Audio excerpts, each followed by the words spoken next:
अस्सलाम वालेकुम everyone, this is Miya Akbar. Hope so आप सब लोग ठीक होंगे और मेरी वीडियोस आपको पसंद आ रही होंगी।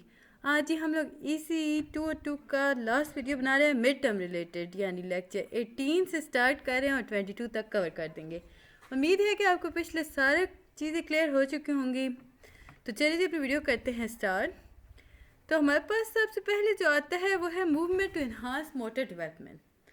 टॉपिक 152 है। इसमें हम वो एक्टिविटीज़ देखेंगे जो ग्रॉस मोटर डेवलपमेंट को सपोर्ट करती हैं।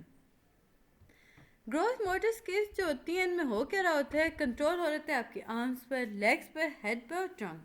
Gross motor skills basically control करती हैं आर्म्स, लेग, हेड और ट्रंक।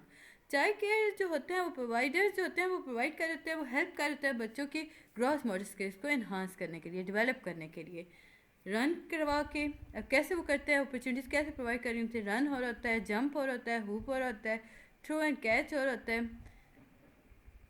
सेम एक्टिविटीज़ अगर देखी जाएँ तो रनिंग एट डिफरेंट स्पीड, ये एक ऐसी एक्टिविटी है जो ग्रॉस मोटर डेवलपमेंट में काफ़ी ज़्यादा मदद देती है। जंपिंग रोप हो गया, प्लेइंग हॉपस्कॉप्ट हो गया, tossing and catching, balls of different sizes आ गई।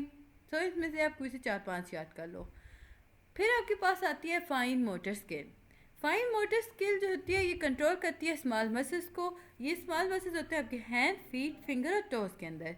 ये आपके मसल्स को कंट्रोल कर रही होती है। अब ये मसल्स आपके टंग और लिप्स के होते हैं, जिसकी वजह से आप बोल और गा सकते हैं। फाइन मोटर स्किल का काम होता है कि वो आपके लिप्स, टंग यानी स्मॉल मसल्स को कंट्रोल करती है। Block of various size to stack और अरेंज करने के हम अपॉर्चुनिटीज़ कह सकते हैं कि इससे बच्चे के फाइन मोटर स्किल्स बेहतर हो सकती है। मैक्रोनी हो गया, व्हील शेप सीरियल हो गया। इसमें ऐसी ऐसी स्ट्रिंग्स होती हैं जो कि यान की जा सकती है। शू लेसेस हो गए, इनकी हेल्प से ना इंसान आप अपनी फाइन मोटर स्किल्स को इन्हांस कर सकते हो। फिर जी आपके पास आता है लेसन नंबर 18। इसमें हम फिजिकल स्पेस की बात करते हैं तो 3 मेन एस्पेक्ट्स हैं जी फिजिकल डिज़ाइन के जो काफ़ी इंपॉर्टेंट हैं, like bull steering, protective factor around child. तो पहला है आपके पास द स्पेस, वो स्पेस जहाँ बच्चा खुद को वेलकमिंग फील करता है, सेफ फील करता है और ज़्यादातर वो पेरेंट्स के आसपास ही खुद को सेफ फील करता है। There are very ways of, मतलब मुख्तलिफ वेज होते हैं पेरेंट्स के पास, स्टाफ के पास, कि वो इजीली ऑब्जर्व करता है कि बच्चा क्लास में किस जगह ज़्यादा सेफ, किस जगह ज़्यादा पुरसकून महसूस करता है।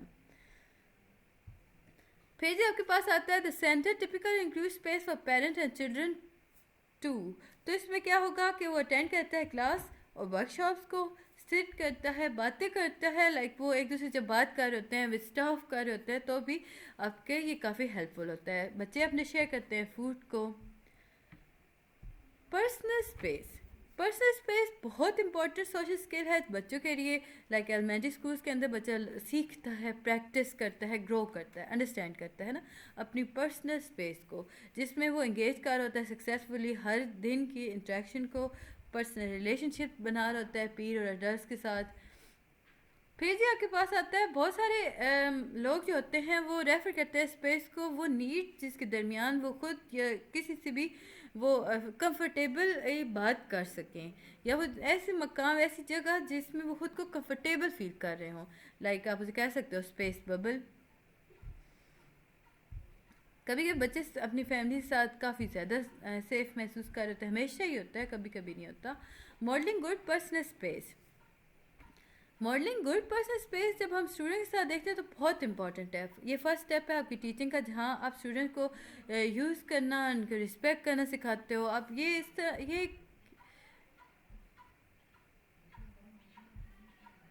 फिर जी आप देखते हो उसमें सेल्फ एडवोकेसी आ गया। टीचर जो होती है वो टीच करती है बच्चों को कैसे उसने ऑर्गेनाइज करना है अपने पर्सनल स्पेस को वेरी सिचुएशंस के अकॉर्डिंग, किस तरह उसने एडवोकेट करना है खुद को, लाइक इंट्रूज कर रहा होता है स्पेस के ऊपर। फिर हम डिपेंड करते हैं सिचुएशन की कि बच्चे को किस किस्म की सिचुएशन की ज़रूरत है। फिर बैकअप आ गया, वॉक अवे आ गया, पर्सन टू बैकअप हो गया, स्टॉप टचिंग हो गई। लाइक इस तरह की चीज़ होती है जिसमें बच्चा जो होता है वो खुद को सेफ महसूस कर रहा होता है। लाइक सेल्फ एडवोकेसी में आ रहा होता है बच्चा, खुद को खुद उसमें टीच कर रहा होता है with help of teacher. Space bubble, इसमें हम होला हुप देख सकते हैं, जिसमें होला हुप के अगर देखें तो बच्चा जो होता है वो होल्ड करता है होला हुप को अपनी वेस्ट के साथ, वो अराउंड द स्पेस कर रहा होता है। होला हुप बम्प होता है वे दे होला हुप बम्प, ये लाइकली समवेयर पर स्पेस होती है बबल के अंदर। लाइक मैं आपको आगे जाके इसकी आपको दिखाती हूँ होला हुप है क्या। इसके बाद जी इसमें इम्पोर्टेंट तो कुछ भी नहीं था। पर्सनल स्पेस बाउंड्री कम स्पेस बबल्स कहते हैं, ये वेरी करते हैं पर्सन टू पर्सन। इसमें हम मुख्तलिफ फैक्टर्स लेके आते हैं। इसमें हम देखते हैं कि दूसरे इंसान को किस तरह दूसरे इंसान के साथ आपका रिलेशन क्या है, हम रिलेशन को इन्हांस करते हैं। Topic lesson 20, typical sequence of movement development की अगर हम बात करते हैं तो चाइल्ड डेवलपमेंट जो होती है फ्लरिश करती है first year of life. Then आप देखते हो कि उसके अंदर ये फ्लरिशमेंट क्विक रेट पकड़ लेती है। फर्स्ट स्टेप के बाद बच्चा क्या करता है, हमेशा सेकंड स्टेप की तरफ बढ़ता है।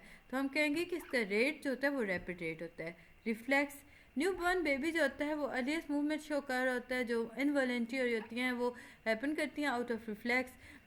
इसमें अगर देखिए तो बच्चा जो होता है ना, अगर देखें अगर उसने सक किया ना कुछ भी अपने मुंह से, लाइक फिंगर हो गई, तो उसको क्या करेगा, एक्सक्यूज़ करेगा, अपनी आइज़ को बंद कर देगा, लाइक उसमें वो ख़ुद को पुरसकून महसूस करेगा। ग्रॉस मोटर साइकिल के अगर कंट्रोल की बात करें तो ये 3 मंथ का जब बच्चा पहुंच जाता है 3 मंथ में, वो डेमोन्स्ट्रेट करता है ग्रॉस मोटर कंट्रोल को। उसकी एबिलिटी होती है कि वो यूज़ करता है large muscles with purpose. Tummy time पे वो हेल्प कर रहा होता है कि लिफ्ट करता है, होल्ड करता है चेस्ट को, देन वो डाउनवर्ड लिंक पोजीशन पे आ जाता है। फाइन मोटर कंट्रोल के अंदर अगर हम देखें तो बच्चे के पास एबिलिटी होती है कि वो यूज़ करता है, कंट्रोल करता है स्मॉल मसल्स को, लाइक फिंगर्स को। फर्स्ट 12 मंथ ऑफ लाइफ में अगर देखें बच्चा अपने मसल्स को काफ़ी अच्छे से डेवलप कर लेता है, लाइक उसमें वो कंट्रोल हासिल कर लेता है ग्रास्प करने की पोजीशंस को। तो ये था जी लेक्चर 20। उम्मीद है कि आपको समझ पसंद आया होगा। लेक्चर नंबर 21 करते हैं स्टार्ट। इसमें हमारे पास आता है सेंसरी डेवलपमेंट। सेंसरी डेवलपमेंट के अंदर अगर हम देखें तो इसमें मैच्योर हो जाता है 5 फैमिलियर सेंसेस। लाइक वो सेंसेस कौन सी हैं, hearing, smell, taste, touch and vision. इसके अंदर बेबी जो होता है उसका आप कह सकते हो कि उसका चाइल्ड नर्वस सिस्टम जो होता है वो रिसीव करता है इनपुट को, और फिर इन सेंसेस की मदद से वो मोटर बिहेवियर रिस्पॉन्स शो करता है। न्यू बॉर्न जो होता है वो देख सकता है, सुन सकता है, महसूस कर सकता है, लेकिन वो ऑर्गेनाइज नहीं कर सकता अपनी सेंसेस को, याद रखिएगा। सेंसरी सिस्टम को डिवाइड हम 5 मॉडलेट्स पे करते हैं, लाइक मोडेलिटीज़ पे किया जाता है। फर्स्ट है hearing, smells, taste, touch and vision. फिर जी हमारे पास इम्पोर्टेंट जो आ गया वो था, ओके इसमें और कुछ भी इम्पोर्टेंट नहीं था। ऑरल सिस्टम, अच्छा ऑरल सिस्टम की अगर हम बात करें तो ये सिस्टम को परटेन करता है उसके टेक्सचर को, टेस्ट को, टेम्परेचर को, जैसे ही आपके बच्चे के माउथ में विंटर हो जाता है। उम्मीद है कि आपको ये लेक्चर समझ और पसंद आ रहे होंगे। आखिरी लेक्चर को शुरू करने से पहले जिन लोगों ने मुझे अभी तक सब्सक्राइब नहीं किया तो काइंडली मुझे सब्सक्राइब कर दें। मेरी वीडियोस पसंद आ रही हैं तो कमेंट करें, बेल आइकन को प्रेस किया करें ताकि आने वाली वीडियोस की नोटिफिकेशन आपको मिल सकें। बहुत सारे ऐसे स्टूडेंट्स हैं जिन्होंने मुझे बगैर सब्सक्राइब किए हुए फॉलो किया हुआ है। लाइक प्लीज़ देखिए सेकंड्स लगते हैं आपको सब्सक्राइब करने में। आप देखिए वीडियोस देख रहे हैं, मैं आपके लिए इतनी मेहनत कर रही होती हूँ, इन रिटर्न थोड़ा सा मुझे आपके लिए आपसे चाहिए होता है एज ए रिवॉर्ड कि आप वीडियो को एंड तक देखा करो, ऑनलाइन देखा करो और देन सब्सक्राइब भी किया करो मेरे चैनल को।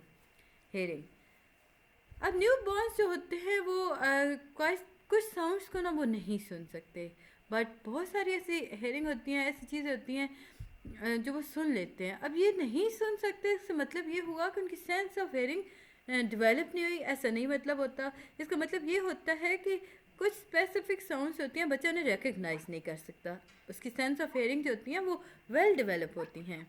लेकिन बच्चा जैसे 3 मंथ में जाता है तो वो शो करता है कि वो सुन रहा है साइंस को, और वो उन साउंड को सुनते हुए अपने हेड को उसकी तरफ यानी उस डायरेक्शन की तरफ लेके जाता है। आप छोटे बच्चों को देखो ना, जब वो पैदा होते हैं वो नहीं देखते आपकी तरफ, उन्हें समझ नहीं आ रहा होता कि आप क्या बोल रहे हो।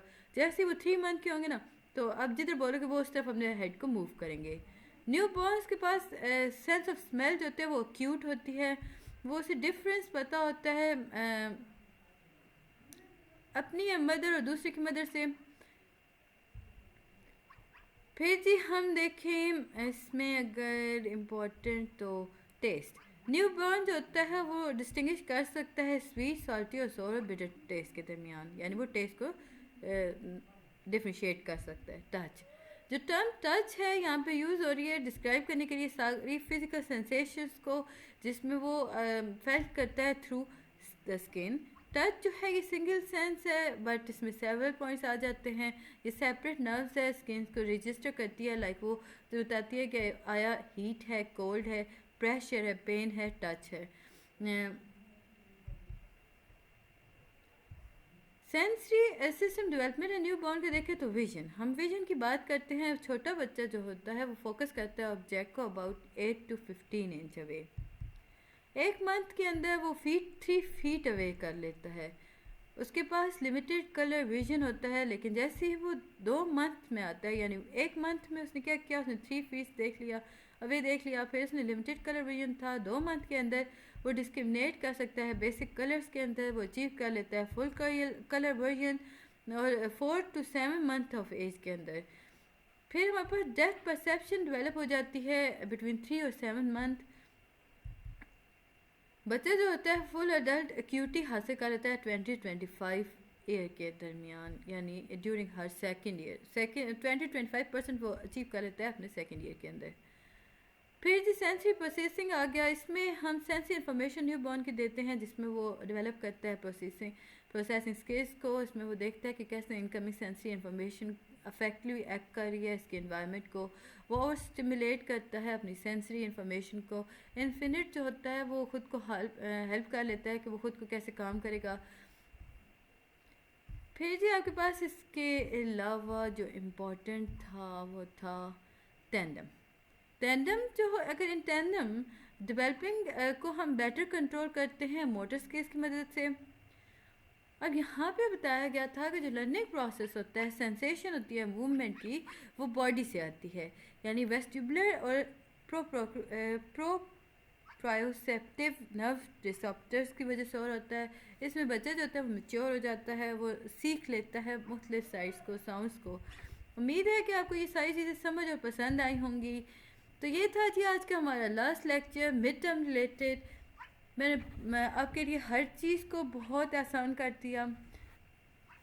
अगेन एंड पे आके काइंडली मेरे चैनल को लाइक और सब्सक्राइब ज़रूर कीजिएगा। वीडियो पसंद आती है तो कमेंट करें, कुछ नहीं समझ आता तो भी बता दें।